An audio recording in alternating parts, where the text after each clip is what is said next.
Hey, thanks, Wendy. We're at 47 degrees right now, and yes, it's raining. It is raining, but not a better time to take a few minutes and find out what's on the mind of one Matthew Archbold. Good morning, Matthew. I have been wrong, gentlemen. You've been wronged? Yes, I have been grievously wronged. Uh-oh. Was it my fault? No. Okay, this good. is, as always, my wife has something to do with it. I got to be honest. I thought you said you've been wrong, and I thought, well, I'm wrong like 8 times before I wake up. So, but you've been wronged, Ed. My dad always used to say, I thought I was wrong once, but I was mistaken. There you go. I see where you get your sense of humor. I was terribly, terribly ill this week with a cold. No fever, but it was a nasty cold. And I wanted to just kind of lay down. I just didn't want to do anything, right? Yeah. So my wife comes in and take a COVID test, Matt. We should take a COVID test. So I take the COVID test, and it wasn't COVID. Well, then it just got dismissed. Oh, yeah. Okay, well then you're okay. Yeah. No, I'm not okay. I still have a terrible, terrible cold, and I want to lay down and watch sports and cartoons and things. Yeah, that's when we get the description of how difficult pregnancy and giving birth is. Like, you haven't had a baby, Matt. Get up. Right. You don't have the COVID, and you're not pregnant, so get up. That's right. That's right. I always say to them, there's something very, very odd about women. You know, if I had gone through a pregnancy and given birth to a whole human being and went through that, I'd be smart enough to not do that again. Thank God he made women so much better than us. That's for sure. I'd be like, okay, we fell into that hole once. Let's not do that again. That's hilarious. A lot happening on Creative Minority Report.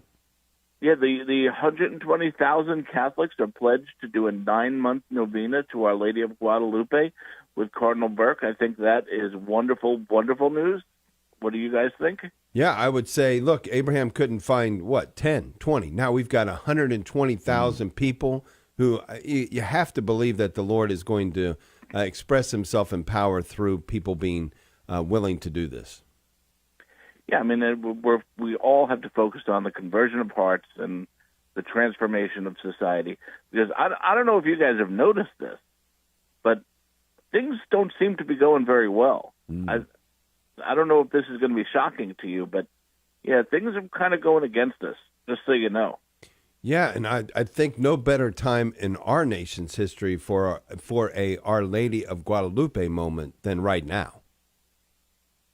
Yeah, I mean, we really are. I mean, we are so lost right now as a culture that we are begging for some kind of supernatural intervention, and I know.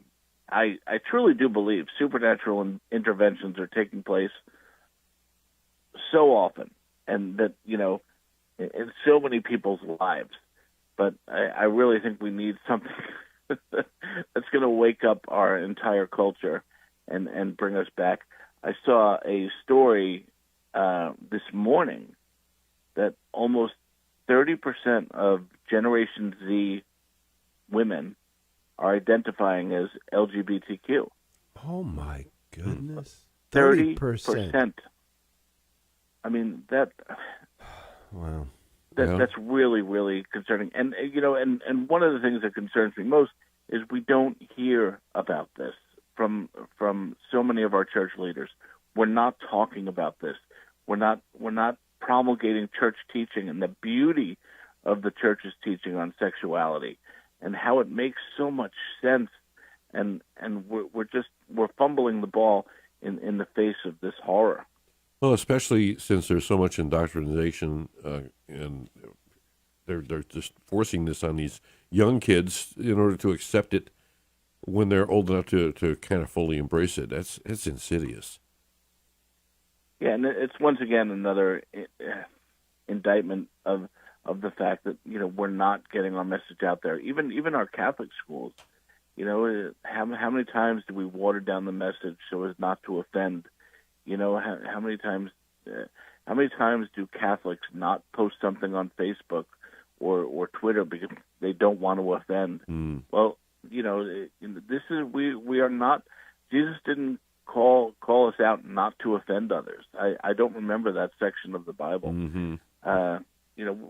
We're called to say the truth, and we should always be charitable and loving, but it doesn't exclude the truth. Amen. Amen to that. Has to be spoken forward. How in the world is anybody going to change if they aren't challenged on the deceptions that they bought into?